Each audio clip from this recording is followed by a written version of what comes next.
and or identify the most, I guess that's in your memory, the most challenging experience that you've ever had to overcome as a professional in your field? So hello everyone, I'm Liza Monet Morales. That's Liza with two Z's, please. I'm an actor and a television host as well as a content creator in English and Spanish. I actually got in the game when I was 10 years old with my first talk show.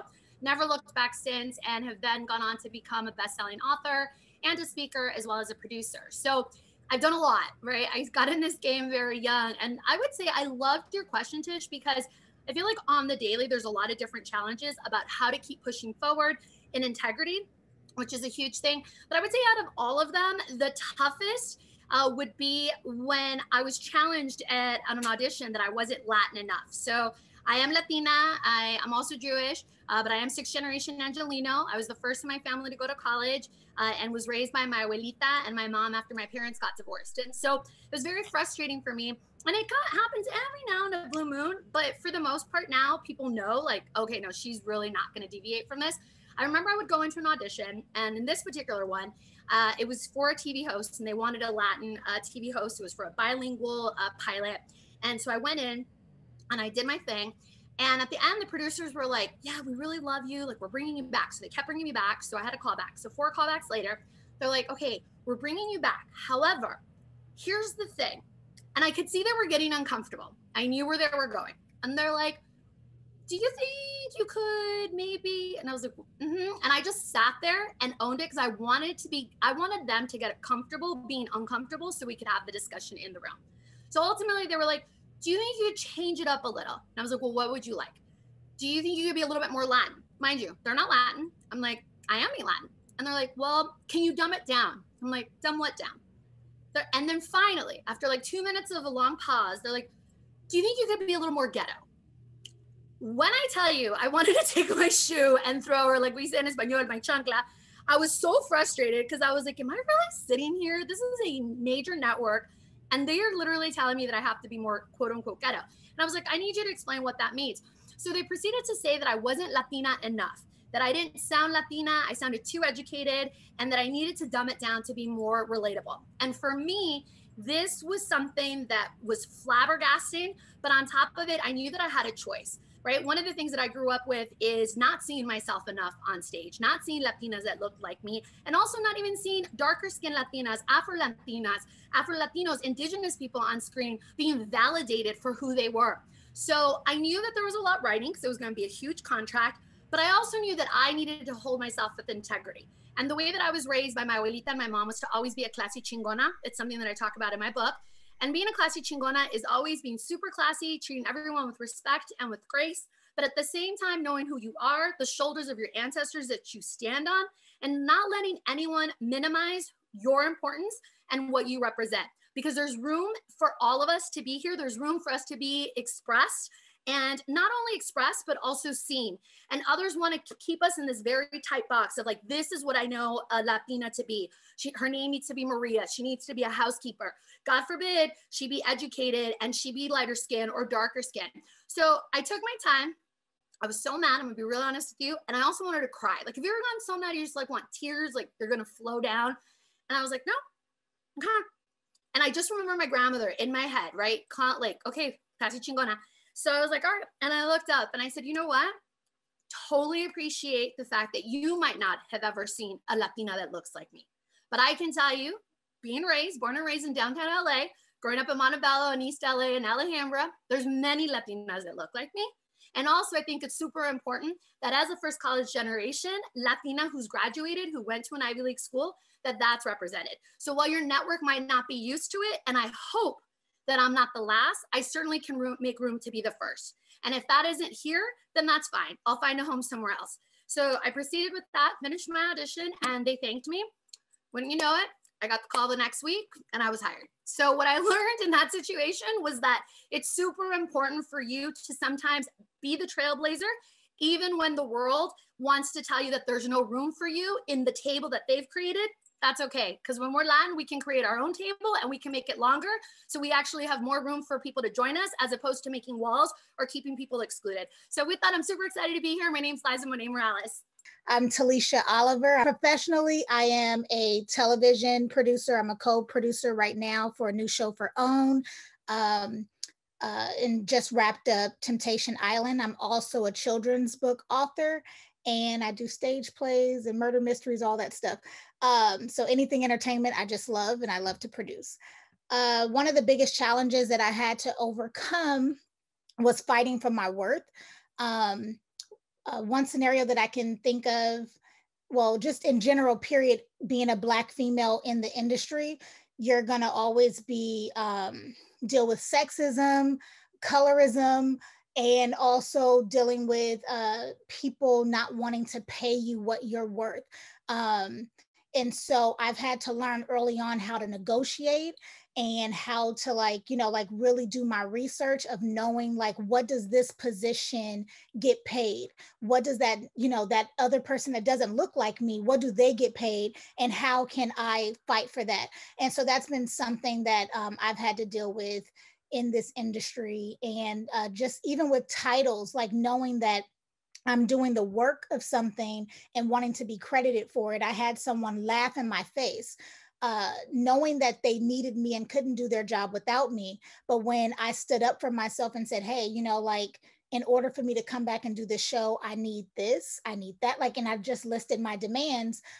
They laughed at me at first. And when they realized that I was serious and I was not coming back, I got everything that I asked for. So that was one of my biggest challenges and lessons, is learning to fight for my worth. What's going on, everybody? Congratulations to you for being a part of one of the greatest conferences that you can have. And when I was going through college, I wish somebody was there for me to have this same type of conversation. I probably wouldn't have hit my head so much.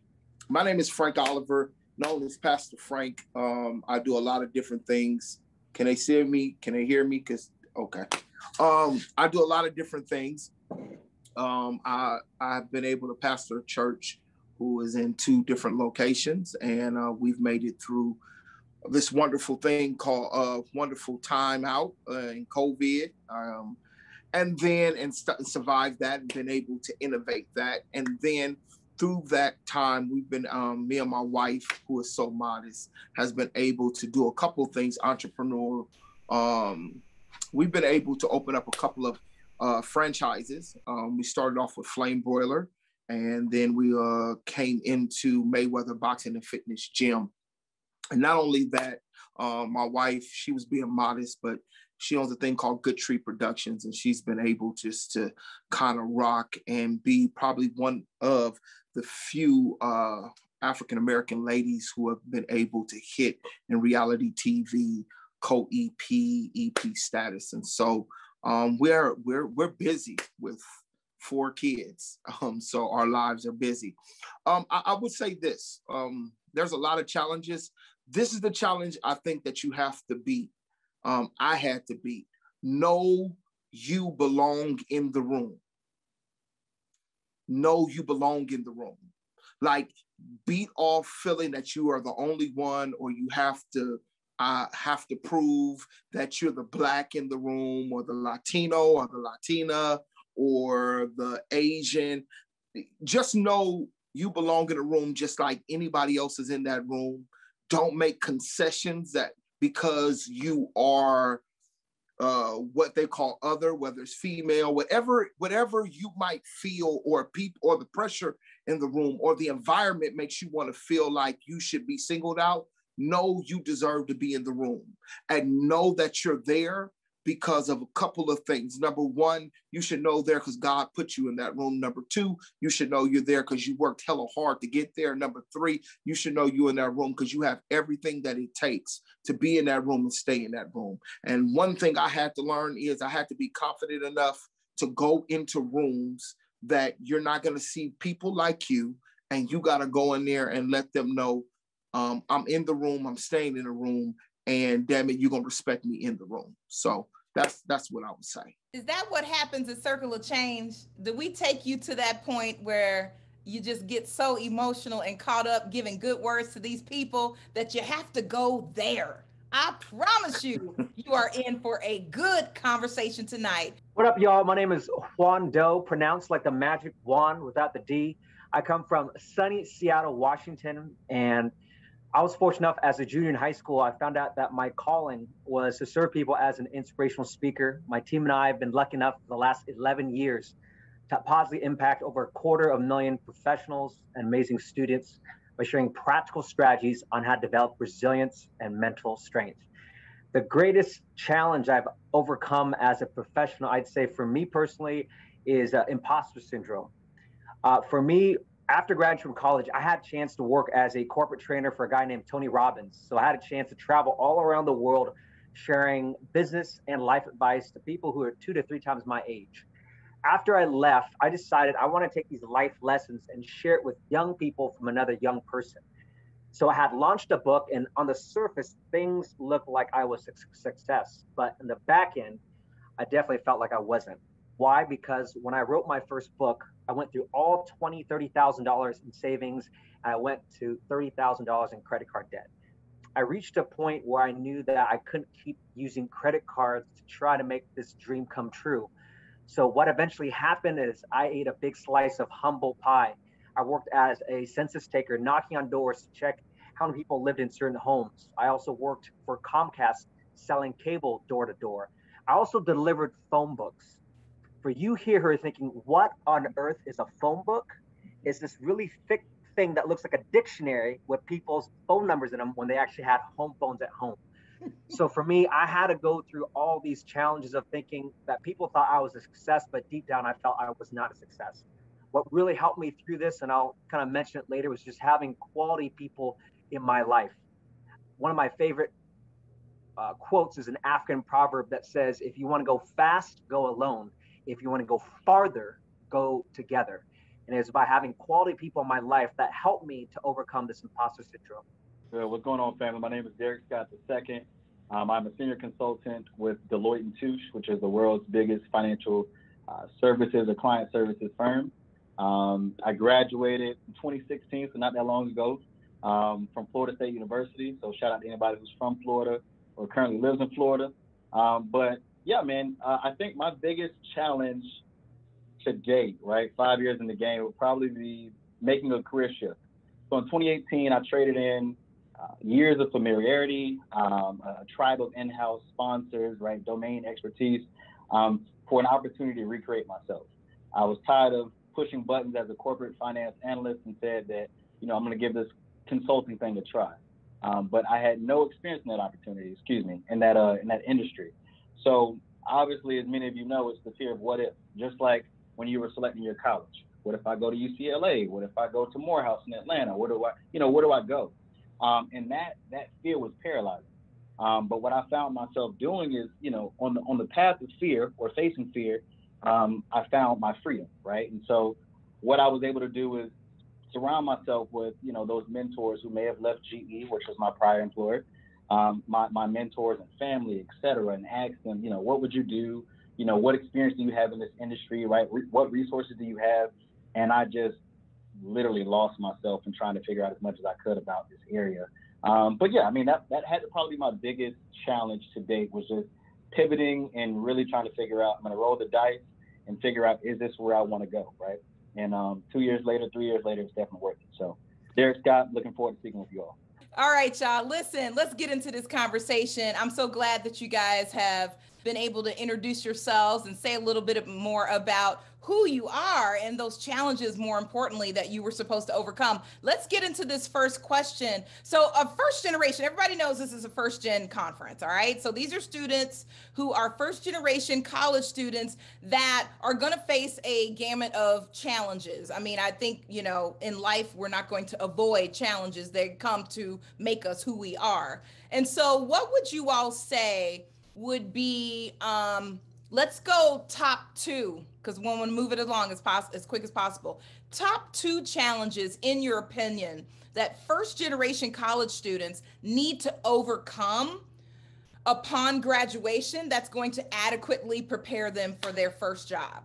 or their next step after college? Because it may not be a job, all right? It may be another degree. It may be whatever they choose to do. What are 2 challenges that you feel that they'll need to overcome to prepare them successfully for that next step after grad? Why don't we start with Juan? I think the 2 challenges come to mind for me. Number one is the real world is very different than school. A lot of times people have this. I went to Pepperdine University in Malibu, California. I stuck out like a sore thumb because my family didn't have a lot of money when we immigrated from Vietnam. But I realized that going to college was kind of like utopia, where everything was perfect. I don't feel like doing this. I won't go to class. You do that when you're in the real world, all of a sudden, peace, you don't have a job or you're no longer part of this team. So for me, I think one of the best things that you can do, and that was really big in my life, was prepare for the world right now while you're still going to school. One of the best metaphors I have is like getting your driver's license, right? If you get an ace the written test, but you don't ace the driving test, you won't get your license. It's the same thing when you talk about getting a job or starting your own business.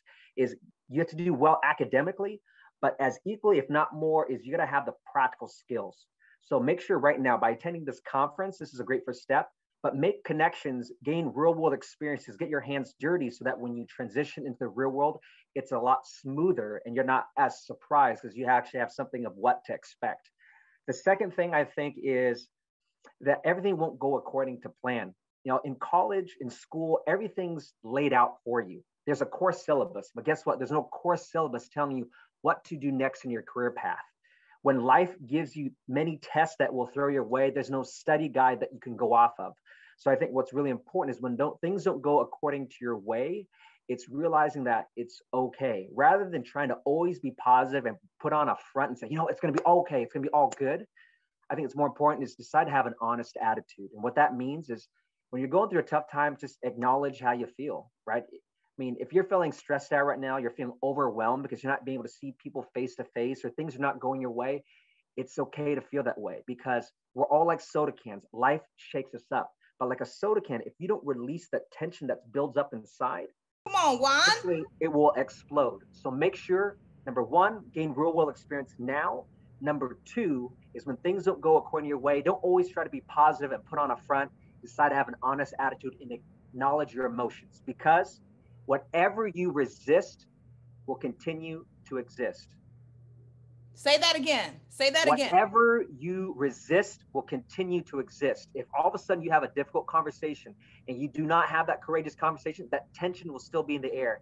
If you have that paper you got to do, but you want to ignore and check out Netflix and binge out, that paper is going to be there waiting for you. So when challenges arise, you got to make sure you lean into the discomfort, not run away from it. Love it. Frank, 2 challenges that first-gen students need to overcome. So what needs to happen, Tish, is you got to let Pastor Juan go after me. I tear it up and then he can build it up because I felt built. I'm trying to tell you because what I got to say, Juan, you're going to have to come back and fix it back. I promise you. 2 things. You got to have 2 things. You got to go through a great divorce and you got to eat humble pie. Okay. If you do this great divorce now, you're never divorcing your life. You got to divorce yourself from all of the stuff that school has taught you. Divorce yourself from feeling that them grades and that GPA has made you big. Divorce yourself from all of that because when you come in the world, you're about to deal with failure, and you're going to have to be able to have resilience. You're going to deal with failures that's going to happen. You're going to deal with that. You're going to be put in places where you don't feel like you're the smart and you don't have the expertise and you got to fake it like you make it. You're going to be put in scenarios where you cannot show that you got to at least not show that you're scared and you're fearful. And you're going to be put in opportunities where you could go at school, you could go to your professor and get help. People won't help you out here. It's like crickets. And so you got to be able to divorce yourself or you're going to get stagnant because you're going to be stuck in a college mindset in a vicious world. The number 2 is you got to be able to humble yourself because I know you feel big and you're great. You're about to graduate and you have made all of that, but you got to eat humble pie because when you come out here, they don't really care about your degree and they don't really care about your school and they don't really care. And they're looking, and at your school, you went and you learned about diversity and you learned about inclusion and you learned about all that. And we sung Kumbaya and you're going to go back out there and find out that the world is pretty much a lot of being white, being male, dominated, driven, and you're going to have to understand how to navigate those terrains to make it. And if you humble yourself in a way and be able to be fluid, you'll be able to rise and you'll learn how to make change from the inside out instead of being bitter and throwing rocks from the outside. So I think two of the other things to talk about that humble pie, right? Like, I always love this story. I was just talking about it last night with Tim Story, who is a great author. He's Oprah's life coach, among other people. And we were talking about Diana Ross, and when she was a part of Hitsville, right, in Motown. If y'all haven't ever looked at Motown, if you haven't gone and visited Motown, do yourself a favor sometime in this life, please go to Motown. Liza, tell them who Diana Ross is. I hope these kids know who Diana Ross is, right? But what I loved about Hitsville is that they were committed that nothing would come out of that house, if you will, with Berry Gordy, unless it was a hit. Diana Ross, who you might know, was from the Supremes ultimately, but then went on and had her awesome career. She knew she wanted to work with him, right? She knew she wanted to be part of the squad, if you will. Now, she also had to eat humble pie, because they weren't trying to have space for her at that time. So she showed up with what was her strength. She could be a good receptionist. She knew they were hiring for a receptionist. So even though she knew she could kill it, she could kill those notes, she could just do her, she ate that humble pie and was the receptionist. Now, she didn't show up the first day being like, hey, I'm a receptionist. Hey, can you listen to my tape? No, she literally stuck to her job to be like, I'm gonna be the best receptionist there is. I'm gonna build on relationships. And then the opportunity presented itself. Hey, Diana, I heard you singing in between calls. Hey, wait, can you sing? And all of a sudden, the opportunity presented itself. She did it. She landed it. She killed it. And the rest is history, right? So the reason I say that, and I so love that Frank brought this up, right, is you sometimes, even though you're feeling good, you're the first in your family to graduate, you're the big fish in your family, in your community, when you come out to the real world, they don't care. They care nothing. And sometimes that is really hard for us to understand. And we're like licking our wounds and like, oh my God, what am I going to do? And then everyone panics. So that is that second obstacle that happens, in that you go into this panic mode. And now you're like, I wasted my life. I have all these student loans. I'm just going to go ahead and I'm going to start working at McDonald's, or I'm going to do something else. Not because I can't get the job, but because I don't know how to get the job. And I don't necessarily want to ask how to get the job, right?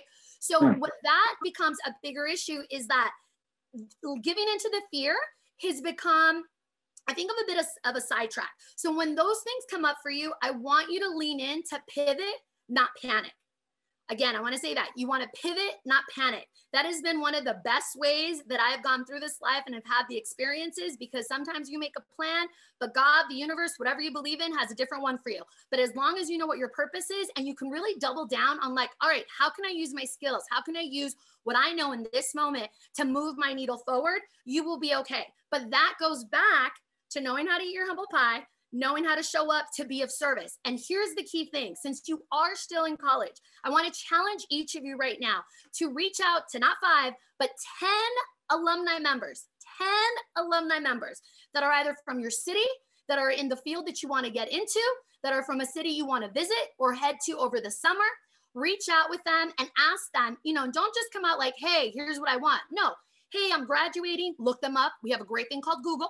Look them up, see where they're at, and be like, wow, here's, like, let's say they're a doctor, and obviously we know everything's going on with the vaccine. Hey, here's this, article that I read, and it was interesting because I'm interested in medicine, and I was looking up some alumni, and I found out that you're from my hometown. I wanted to reach out to you. Here's an article that I had read, but I also wanted to let you know I'm graduating this fall or this summer, and was curious if you would do a 10-minute informational meeting. Obviously, we have COVID, so they're not happening in person, but would you be willing to do a 10 to 15 minutes, literally very specific, 10 to 15 minute informational Zoom meeting with me? I have a series of questions that I would love to ask you, as this is something I'm interested in. The reason I'm going to ask you that is, out of the 10, maybe 6 will say yes, but it won't even matter if they say yes or no. I want you to get in your body with being okay with being rejected, because people are busy, being okay to know that that doesn't take away from your worth, but more importantly, being open to those who say yes, and then be very focused when you show up for that Zoom to ask 3 or 4 questions. And at the end, no pressure, like don't ask for a job, anything like that. It's just information so you can start building out your network, because that's a big thing that we don't know as first gens is how to network effectively. But if you start building those relationships and at the end you ask, hey, would you mind if I keep in contact with you? Here are my socials. Here's what I'm doing. What would be the best way of doing it? You can start building. So the day that something happens where you have to pivot, not panic, you now have a board of directors that you can lean on. This is Liza. Over to you, Tish. I love it. I love it. Listen, Albert Einstein said, adversity introduces a man to himself. Derek, tell us about adversity that these first gen students are going to have to overcome, or at least that they're going to have to be aware of once they graduate from college as they prepare for the next step. Yeah, great question. I think something that I want to, on that note, right? Commencement is when we all graduate, right? It sounds very final. You in there, it almost sounds like the grind stops. Well, newsflash, the grind does not stop. It may have shifted addresses, but it's still there, right? It's still present. So like my thing is adversity is going to hit you in the face. The real world's going to wake you up. I mean, it's probably waking you up now, right? None of us had to go to school during COVID, right? But I will challenge you all to take that same level of focus and determination it took to get to college. And now let's say pivot and adjust to these COVID classes, how do you network in this environment? And then take all of that, transition it to your professional landscape. What do you mean by that? The learning doesn't stop, the fighting doesn't stop, the grind doesn't stop. If you do not take those skills, I promise you, you will not be able to thrive where you are. Other points of adversity, I would say in the instances where you feel like you can't do, or maybe you don't know, as Juan spoke about, as Tisha spoke about, Lisa, you have to surround yourself with a tribe of people, right? Your tribe, put aside your pride and go get up your tribe, right? I made that up on the spot right now, but God just sent it. Say it again, Derek, say it again. Put aside your pride and go hit up your tribe. Like, I am not one to sit here and continue to spin my wheels when I can go ask for help, right? You have to ask for help when you're in professional life, because a lot of times your managers, your sponsors, your mentors will be looking at you saying, you know what, Derek doesn't really know what he's doing, but he's too prideful to go and ask for help. I promise you that is a knock against you. But when you can put your pride to the side and say, hey, I just need 15 minutes. I just need 20 minutes for you to kind of help me work through this, right? Here's what my mind is. What are you thinking? Coming with potential solutions, right? Even though adversity has hit you. Coming with potential solutions or your ideas and saying, I just need a little bit of time. I promise you, it will pay off. The second thing is I'll say is, it doesn't have to do with adversity, but it does have to do with a challenge. When you graduate, I'm gonna keep it old school. Pookie, your grandma, the people across the street from where you came from, they're all gonna ask you for favors. Their time, talents, and treasures. And a lot of us as first gens think that we have to be the saviors for our families, our communities, et cetera, because you have this big job and this big career. I'm gonna be honest. It is great to donate that time when you have the time. It is great to donate that talent when you have the talent. But do not feel that it is your duty and obligation to do so. You'll find yourself drained and overcommitting yourself. I just say draw boundaries, right? You're gonna have that pressure from family. Draw boundaries and understanding mental health as well, right? So if you're just extending yourself and not drawing those boundaries and understanding how to maintain and manage those expectations of the people who you may have left, right, to let's say, aspire and acquire post-secondary education or a bigger job, it takes time, but you have to draw the line and understand that people are always going to try to draw blood from a rock, right? And you may be rock hard, but you cannot allow them to draw blood, right? So those are just my 2 things. I feel like everybody said everything I was going to say, and Derek said the last thing that was left on my, like, okay, what could I add, was about people pleasing.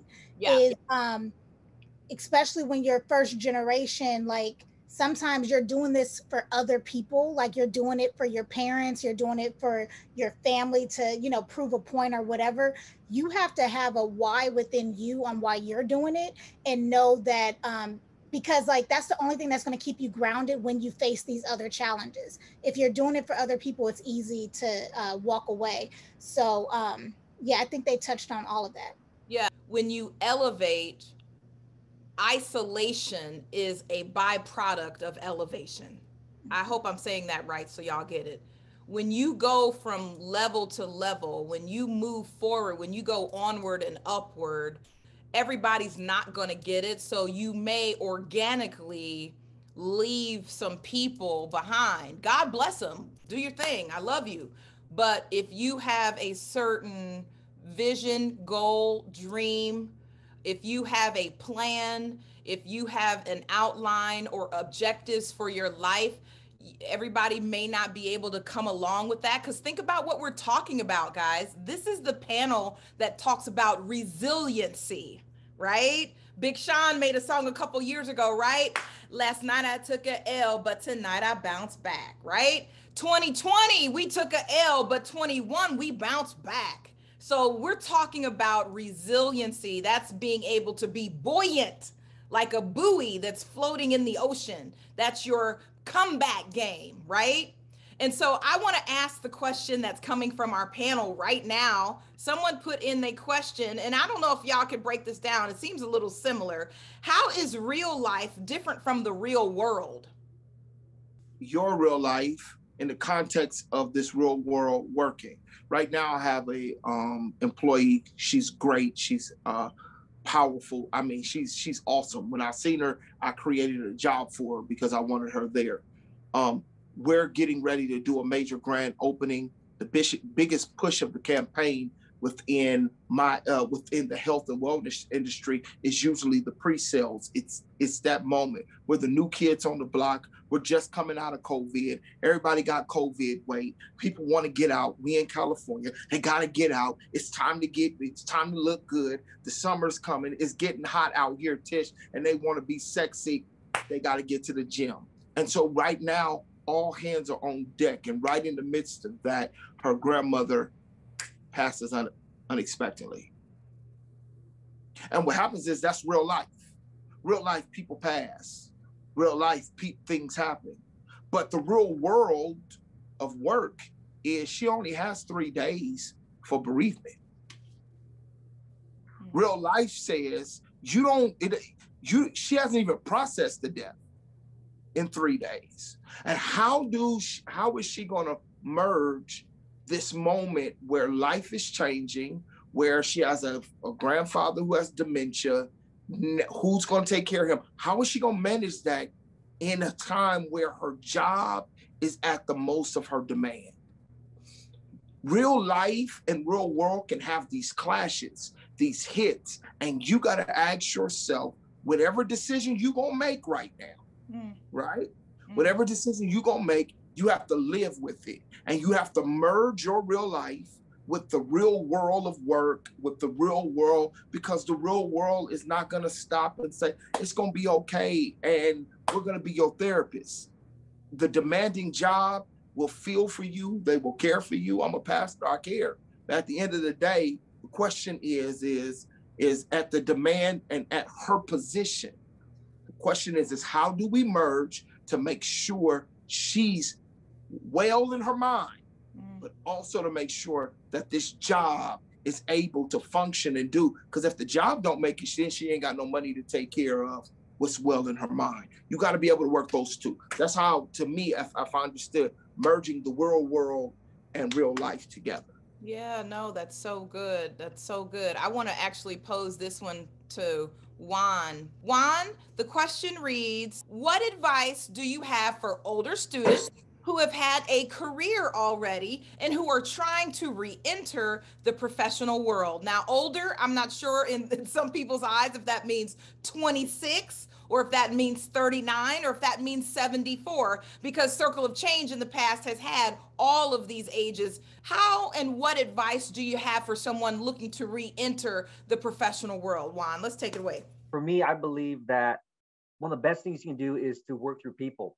Where I said it earlier that it's about developing relationships. There's a phrase, if you know it, enter in the chat box. Success is not about what you know, it's about who you know. And I want you to know that's false. Just because you know someone does not mean they're necessarily gonna help you out. Think about how many followers you have on social media. How many of those people would be willing to lend you some money if you're going through a difficult time? You see, knowing someone is not enough. It's learning how to connect and develop a relationship with them. So learn how to stop networking and learn how to start connecting. One of the best things that you could do is connect with the relationships you have now to share kind of your goals. And you have to be very specific in your goals as you're entering back to the workforce of what ideally you're looking for. So whether it's with a specific company, a specific title, and then connect with your network and let them know, hey, I'm looking for a gig. I know I had a chance this last fall. I was honored to partner with Lay's for the Smile with Lay's campaign. And I was on the faces, my face was on the front of bags of chips all across the country. And my story and my face was on the back of the bag. And the person at Operation Smile was like a very high level executive. She's a VP of publicity. And while we started the campaign, she actually got let go. And she was humble enough to reach out and say, hey, you know what, if you have anyone in your network that can help me out, that'd be great. She created a 1-minute highlight video about her experience and her story. She posted on her LinkedIn. She connected with everyone that she knew. And eventually, as I messaged later on, she found a perfect gig for her. But as one, going back to Pastor Frank saying earlier, is that she ate that humble pie, but then she reached out to her network. So she's talking about not only her current friends, people on LinkedIn, all her social media. Jessica, if you're part of a school, you reach back to the alumni services where they can support you. But one of the best things that you can do is to reach out to people you know and anything you're associated with to help support you to kind of get that clear thing that you're looking for as you enter back in the workforce. We're going to do this rapid fire session, guys. You have 60 seconds, panelists, 60 seconds to answer this question, and then we're going to move right on to the next one, all right? First one, I'm going to start with Talisha. How do you manage stress? 60 seconds, Talisha, go. Oh, you got to find something that allows you to get centered. For some people, it's working out. For some people, it's quiet time. For me, it's relaxation and watching a movie. So that's how I hope that's the question that you're, I hope I'm answering it right. How do you manage stress? Yes. That's how I manage. Okay, very good. I'm gonna pause and I'm gonna restart. All right, we're gonna go now to Frank, 60 seconds. Frank, how do you manage stress? Go. I'm married. I'm married. What? Say what you saying. I'm married. Have sex. He can't manage it. He's stressed all the time. Oh, I said that I was have different. sex. You Okay, said 60 seconds. I mean, that's what I do. I'm married. All right, everybody. I mean, what you want me to say? The truth. You spoke your truth, so I want everybody to know. I want everybody to know that Pastor Frank has encouraged everyone within the sanctity of marriage to get on down with your boo. All right. I don't want to tell them they might have a lot of stress. I don't want them to tell them to do it with whoever come in their world. So yeah, you know what I mean? Don't be out here all willy-nilly, all right, in these streets. He is in the sanctity of marriage where she will not withhold from her good thing. Come on, somebody. Juan, how do you manage stress? I can't believe, did we go there? This makes history tonight. Come on, Juan. How do we manage stress? 60 seconds, go. I manage stress by controlling my PMS. Some are thinking, he did not go. I love this guy. Oh, I did.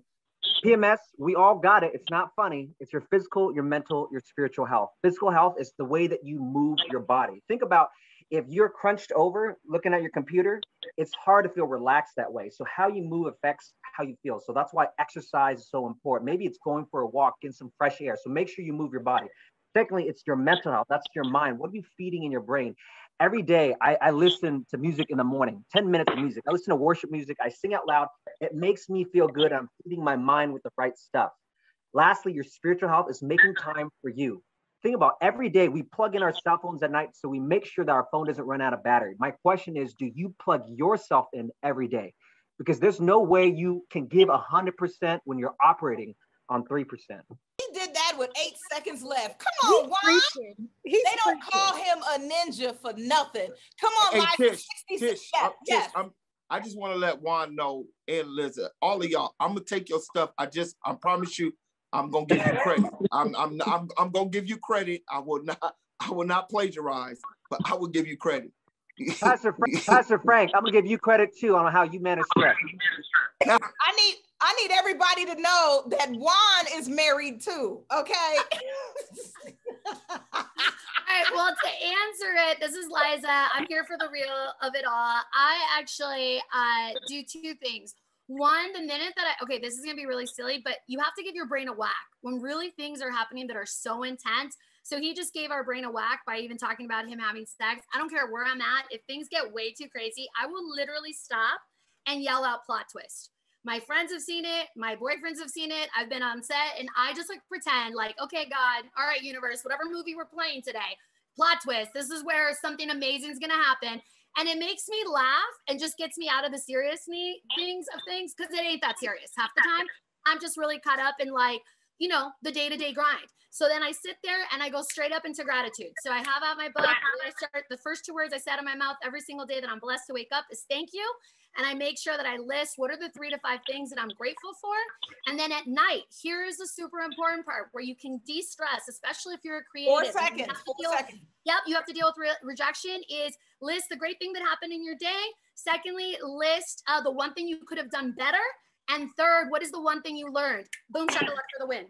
Derek, 60 seconds, go. Let me see. The first thing, I guess, with having a whack, I love freestyling.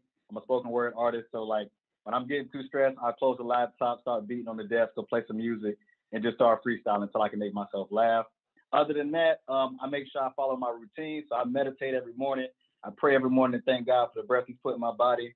I, before going to sleep, do one thing that I love, whether that be working out, whether that be playing basketball. Come and see me if anybody wants to come to Atlanta. But yeah, I think that's kind of how I do it. And last but not least, second session was on Monday. I suggest and enroll in therapy. So I talk to a therapist. But those are my ways of dealing with stress. On top of that, you in Atlanta? Are you kidding? All right, what you doing later? Nah. let's go to fellowship. What's up? All right, y'all, listen. Ooh, this is a good one. I'd like you guys to address, and anybody can jump in. I won't start with someone specifically. What were some of the challenges that you faced once you entered the workforce regarding your identity? If I could start, Tish, I think what happens is you got to deal with people have whatever stereotypes that they have. So in the field I'm in now, when I introduced myself to the corporate team, I was laid back, I was cool, I was chill. If you talk to me, you know, I could be the homeboy from the streets, and I think that's what it was that they saw. Here goes this picture of this black face. Mayweather's from the humble beginnings. He's from humble beginnings. And so I think people kind of engaged me that way. And then when it came down for us to talk about business and stuff, then you found out that, oh, he has 2 bachelors and 2 masters and a very different, and I was looked at like, I didn't know, almost like I felt like it was almost like, oh, we didn't know y'all could do that. You know what I mean? And so I think that you get people, you know, when you're dealing with people are coming with their own stereotypes. They're coming with their own narrow lenses. And you got to see that this is a moment not to get angry or offended, but it's a moment where God has placed you in a place to redefine people's hermeneutic, redefine their lens and help them to stretch themselves. And so I used it not to feel offended. I use it as a moment to tell you, I'm not the only one. There's a bunch of us who have degrees and yet are still cool, or whatever you think, that are still people who are connected. I can be smart and connected. And so I think that you just got to take those moments not to feel offended, but just help people redefine their lens. Because when you are claiming your identity, you're really finding your voice, especially when you're out of college. People might think you're too much. People might think you're not enough. But here's what I'm telling you. Who you are is enough. So focus on being a human being that is being in purpose, as opposed to a human doing that is doing the most just to try to impress others, because that's not what you're here. They're not going to pay your rent. They don't need to live in your head rent free. You're here to go on a mission, to serve, to show up and be of service, pursue your dreams. And I think it's very easy to get caught up in the impressions of others of you and think, oh my gosh, I need their permission to succeed. At the end of the day, like my abuelita used to always tell me, I want you to drive a bus through this world. You always have your door open, invite everybody in. But when you realize that they are not meant to be on the bus, that's why there's an exit in the back. Feel free to just drop them off, bless their hustle, and keep it pushing. You got places to be, and maybe in this time, they're just not meant to be on your bus, and that's okay. So being okay with who you are, your traditions, and here's the thing, some people are gonna be real ignorant. They're gonna be real ignorant on who you are. I've had very weird things said to me about avocados, people not understanding them. Now all of a sudden, everybody talks about wok being extra, as well as like tamales. So whatever it is, own your culture, and like the pastor said, be okay, don't be offended. But if people just want to be stuck on stupid, it's cool. Leave them at the sidewalk and keep on pushing. You got other places to be. This is Liza, I'm done speaking. I love it. I love it. I got another great question I got to pose it, you guys. This is a panel talking about resiliency. You don't even need resiliency if you've never been in a valley. You don't need resiliency if you've never been in a storm. So the question that came from Josue is, how do you manage failure? Talisha, how do you manage failure?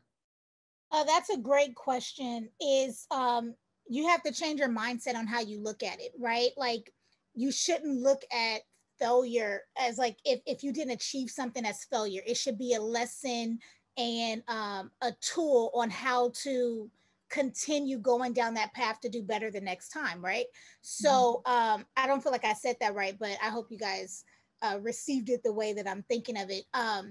I'll take, for instance, as my husband mentioned, I have a company called Good Tree Productions, and I want to say like 2010, I did my first stage play. I stepped out, and instead of me like working in entertainment, I'm going to try to do something on my own.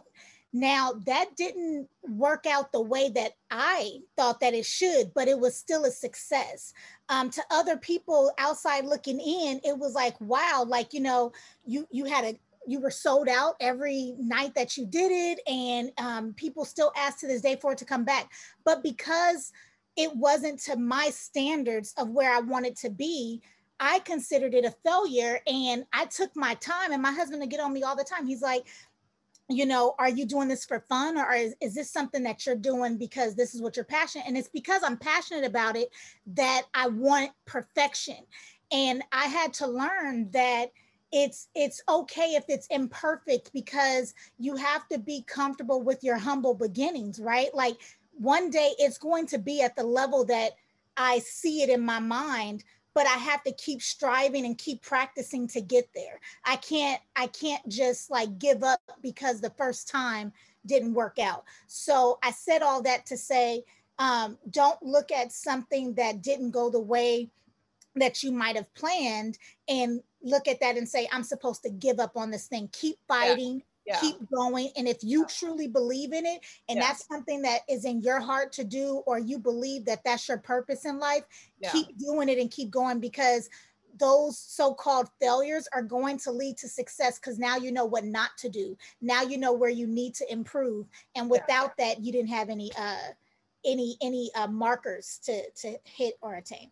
Yeah. Hey, Tish, look at this. Yeah. Full circle around with my wife, because I'm always thinking business-wise, full circle around. My wife threw these series of plays, and then now you look right now, what my wife didn't know is she put our business in the greatest position ever, because right now the government is giving money for venues, stage plays, so everything that you think you lost right now has put us in a great place, in a great position for her now to do it on the level that she wants. Even though back then you couldn't tell her nothing. She thought it was totally horrible.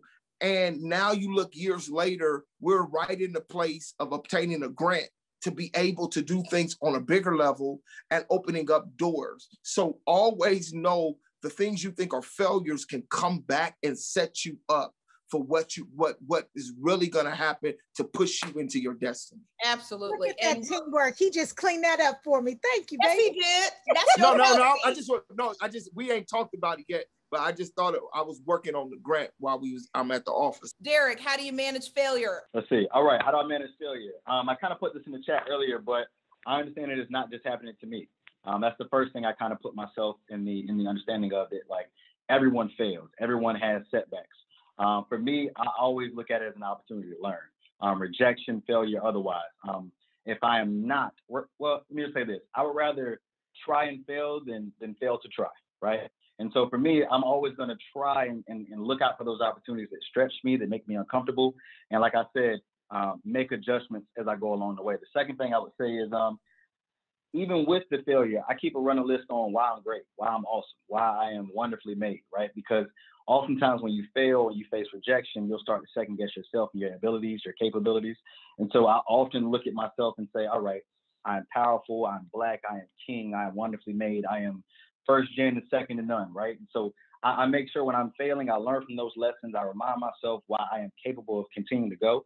And then I repeat those positive mantras. So that's how I deal with failure. I love it. Juan. This is a quote by Dan Sullivan, a mentor, the program I was part of. He says, focus on the gain, not the gap. Use yourself for example. Let's say if your goal this year was to save $3,000 and you fall short, you're at 2,000. You're like, oh my gosh, I'm such a failure. It's because you're focusing on the gap of where you are versus where you want to be. You're 1,000 short. The key is when you focus on the gain, which means you take a look back at where you first started when you had $0, and you focus on now you have 2,000. That's when you can see the gain that you've made in your life. And when you focus on the gain that you've made and you will start it to where you are now, that's how you make that paradigm shift that Talisha was talking about earlier. Because as human beings, I learned this from Tony Robbins, progress equals happiness. When you feel like you're moving forward in life, you feel happy. But when you're stuck, feel you're moving backwards, that's when you feel like you're a failure. So focus on the gain, not the gap. Talisha, what is the biggest catalyst for change in your life? 30 seconds, go. Personal growth, my children and family, and wanting to leave legacy for them. So that's the thing that keeps me going. Derek, 30 seconds. What is your biggest catalyst for change? Biggest catalyst for change. I also kind of make that with my why. It's my nephews. It's the reason I look at their lives now and I look at what it could be, what their future could be. And that makes me want to change the world I'm around. It makes me want to speak to people and do what I love, right? And infect people with this great infectious spirit. So creating a change for others. That's what my catalyst is. I love it. Juan, what is your biggest catalyst for change? Go. Biggest catalyst for change is on this vision board. It's the people in my life. For me, it's my faith, my family, my friends. They're the ones that drive me to do greater in this world before my time here ends. I love it. I love it. Very short, simple, to the point. Frank, what is your biggest catalyst for change? My children, my kids, my children have changed my life. My two daughters have made me always look at being a better husband to my wife, kind of help my stubborn self get out of being stubborn. My son has helped me to just my two sons have helped me to be a better man. So my children have really helped me to change me, and I want to change the world that they're going to live in. Y'all are split right down the middle. 3 men in the house and 3 women in the house. I love it. Let's move on right now. Liza, what is your biggest catalyst for change? 30 seconds. So I think it was mentioned, but for me, it's about leaving my legacy. I was blessed to be raised by my abuelita and my mom. And one of my things that they taught me was that in order to leave a legacy, you have to live a legacy. So I have my niece, which means the world to me. I don't have kids yet. I cannot wait to that day.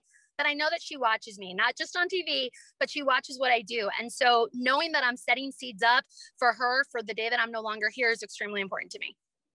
Absolutely. So listen, guys, resiliency. Resiliency is the common thread that unites this panel.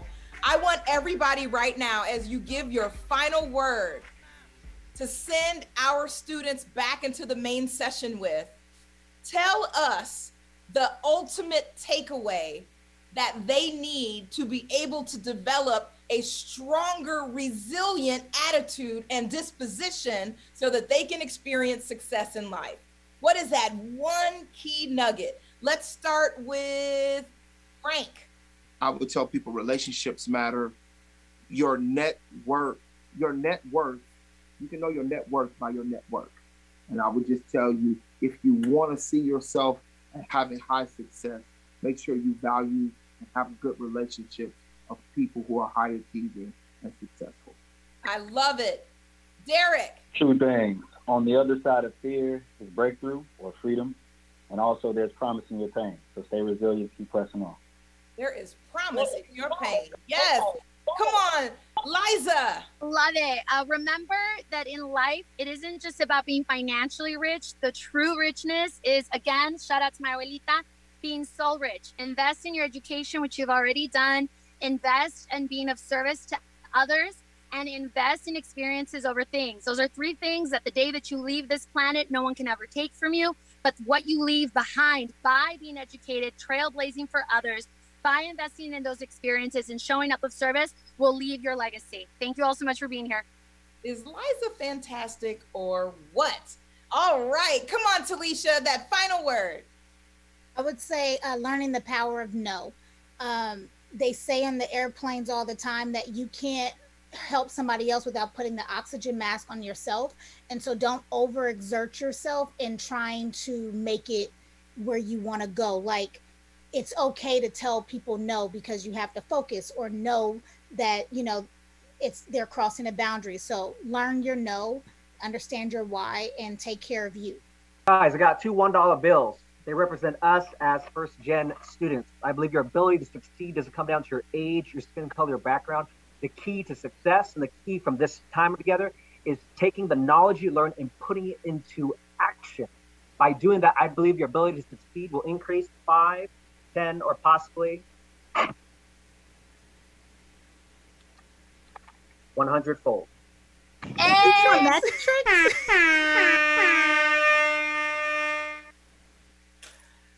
Hey! Hey, Juan, let me hold something. Juan. Let me hold a little something. Listen, y'all, this has been so amazing. We want to thank Derek, Talisha, Frank, Juan, and Liza, as well as our 109 fantastic and amazing scholars and participants who have been riding with us for the last hour.